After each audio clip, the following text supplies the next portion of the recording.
क्या हुआ था? जैसा कि चिरगांव में सुनील कुशवाहा की विगत 13 जनवरी को घर से बुला करके उसकी हत्या की गई। हत्या करने के बाद अपराधियों ने उसकी लाश को गठरी में बांधकर दफनाने की कोशिश कर रहे थे। इसी दरमियान किसी ने देख लिया, शोर मची, लाश की गठरी छोड़ करके भागे। अंत में लोगों के बीच में गठरी खोली गई, उसमें सुनील कुशवाहा की लाश मिली। सबसे दुखद यह है कि इतनी दर्दनाक हादसा होने के बावजूद भी हत्यारों के खिलाफ नामजद एफआईआर होने के बाद भी अभी तक गिरफ्तारी किसी की नहीं हुई। मुख्यमंत्री योगी आदित्यनाथ कहते हैं जीरो टॉलरेंस, जबकि उत्तर प्रदेश के हर जिले में रोजाना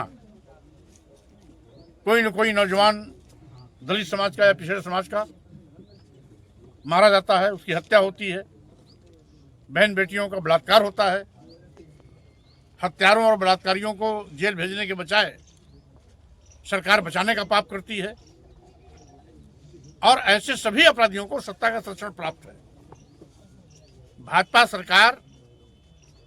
सरकार के मंत्री और विधायक अपराधियों को बचाने का पाप करते हैं और यही कारण है कि हत्या जैसी जघन्य घटना होने के बाद भी अभी तक हत्यारे गिरफ्तार नहीं हुए।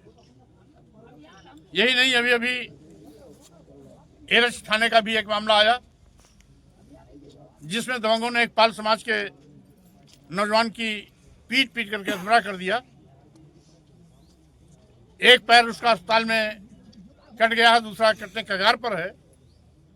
उसकी भी पूरी जीवन चौपट हो चुकी है। उसमें भी मुख्य अभियुक्त अभी भागा फिर रहा है। इसी चिरगांव में अभी एक शेर सिंह जी मिले, उन पर जानलेवा हमला हुआ। किसी तरीके से भाग करके उन्होंने अपनी जान बचाई। उन्होंने शिकायत पत्र दिया लेकिन अभी तक उनके खिलाफ एफआईआर तक नहीं लिखी गई। इस तरीके से पूरे प्रदेश की कानून व्यवस्था ध्वस्त हो चुकी है। गुंडे माफिया अपराधी बेखौफ हैं। आज मौके पर अभी इस क्षेत्र के डीआईजी से मेरी वार्ता हुई, साथ ही साथ एसएसपी से भी वार्ता हुई। आश्वासन तो मिला है लेकिन कार्रवाई क्या होती है इसका मैं इंतजार करूंगा। अगर 2-4 दिन के अंदर सारे के सारे अपराधी गिरफ्तार नहीं होते, अपराधियों के खिलाफ कड़ी कार्रवाई नहीं होती, तो इस मामले को लेकर के मैं प्रदेश के मुख्यालय लखनऊ में विशाल धरना प्रदर्शन करने का काम करूंगा। अपेक्षा करता हूं कि समय रहते स्थानीय पुलिस प्रशासन अपराधियों के खिलाफ कठोर कार्रवाई करे, तत्काल गिरफ्तारी करे और साथ ही साथ न्याय दिलाने के लिए सघन अभियान चलाए। हीला हवाली करेगी तो स्वाभाविक रूप से हमें प्रदेश मुख्यालय पर धरना प्रदर्शन आंदोलन करके इस मामले की गंभीरता को सरकार के संज्ञान में भी लाना पड़ेगा और साथ ही साथ कुंभकर्णी नयन सुनने वाली भाजपा सरकार को जगाने के लिए भी हथौड़ा चलाना पड़ेगा, क्योंकि जीरो टॉलरेंस करने वाले माननीय मुख्यमंत्री जी देखें कि उनके राज्य में क्या हो रहा है। दलित आदिवासी पिछड़े समाज के नौजवान खरपतवार की तरह जलाए जा रहे हैं, काटे जा रहे हैं, मारे जा रहे हैं।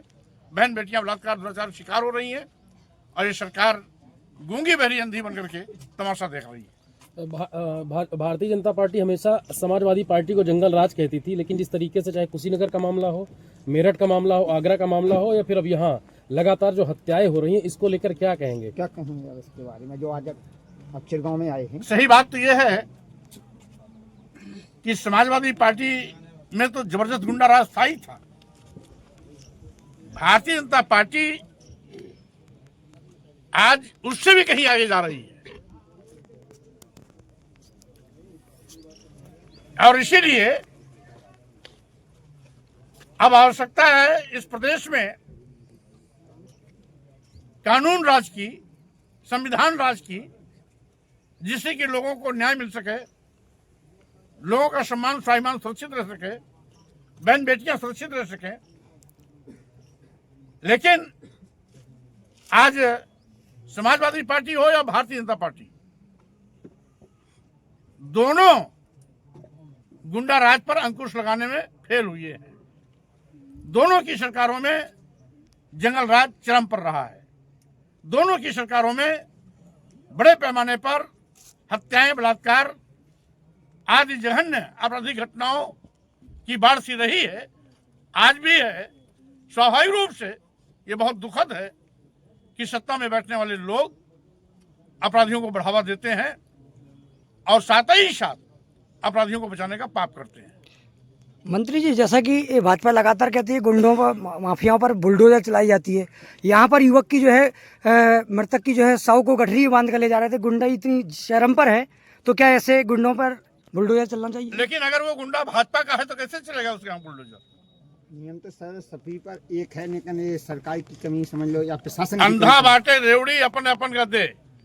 जितने भी कुख्यात अपराधी हैं सब भाजपा के संरक्षण में पुष्पित पल्लवित हो रहे हैं। किसी के यहाँ बुलडोजर नहीं चलता। बुलडोजर चलेगा अगर कहीं छोटा भी अपराध किसी दलित समाज के नौजवान से हो गया है, किसी पिछड़े समाज के नौजवान से हो गया है, किसी आदिवासी समाज के नौजवान से हो गया है, उसके यहाँ बुलडोजर चलेगा। किसी मुस्लिम से हो गया है, उसके यहाँ बुलडोजर चलेगा। लेकिन अगर भाजपा का विधायक इन्वॉल्व है, भारतीय जनता पार्टी की सरकार के मंत्री का किसी पर कृपा है, सरकार का संरक्षण है, तो उसके यहाँ बुलडोजर नहीं चलेगा। बल्कि ऐसे अपराधियों को बचाने का काम किया जाता है। जैसे कि कौशाम्बी जनपद में 6 साल की बच्ची के साथ बलात्कार की घटना हुई। घटना की जांच सही पाई गई। सीओ, कोतवाल, चौकी इंचार्ज सब मिल करके अपराधी को जेल भेज दिया। अपराधी चूंकि ब्राह्मण था तो एक डिप्टी सीएम ने बोल दिया कि वो उस अपराधी के साथ गलत हुआ है। सारा प्रशासन उस अपराधी को बचाने में लग गया। 3 दिन बाद अपराधी जेल से बाहर आ गया और पीड़िता का पिता, पीड़िता का चाचा और पीड़िता का परिवार का एक अन्य व्यक्ति, 3 पाल समाज के लोगों को जेल भेज दिया गया। यानी बलात्कारी को बचा लिया गया। अब पीड़िता के पिता, पीड़िता के चाचा और पीड़िता के परिवार के अन्य एक व्यक्ति, 3 पाल समाज के लोगों को जेल भेज दिया गया। यही न्याय है। तो अगर भाजपा के शरण में पड़ रहा है गुंडा माफिया अपराधी, तो उसके साथ खून माफ कोई बुलडोजर नहीं चलेगा। बुलडोजर चलेगा किसी दलित, आदिवासी, पिछड़े, मुस्लिम समाज के व्यक्ति के द्वारा अगर कोई घटना घट गई, उस वहां बुलडोजर चलेगा। लेकिन अगर भाजपा के किसी नेता के संरक्षण में घटना घटी है, भाजपा के कार्यकर्ताओं द्वारा कोई घटना घटी है, भाजपा संरक्षण प्राप्त अपराधियों द्वारा कोई घटना घटित की गई है, तो वहां बुलडोजर नहीं जाएगा। अभी मेरठ में क्या हुआ? मेरठ में एक दलित लड़की का दिन दहाड़े अपहरण होता है। वीर बचाओ मां करने आती है, मां की हत्या कर दी जाती है। उसके बाद बुलडोजर नहीं चला क्योंकि मुख्यमंत्री की बिरादरी का है वो। और मुख्यमंत्री की बिरादरी का है तो उसके यहाँ बुलडोजर कैसे चलेगा? बुलडोजर जात देख के चलता है। भाजपा का कितना भी बड़ा अपराधी क्यों न हो, उसके यहाँ बुलडोजर अब तक नहीं गया है।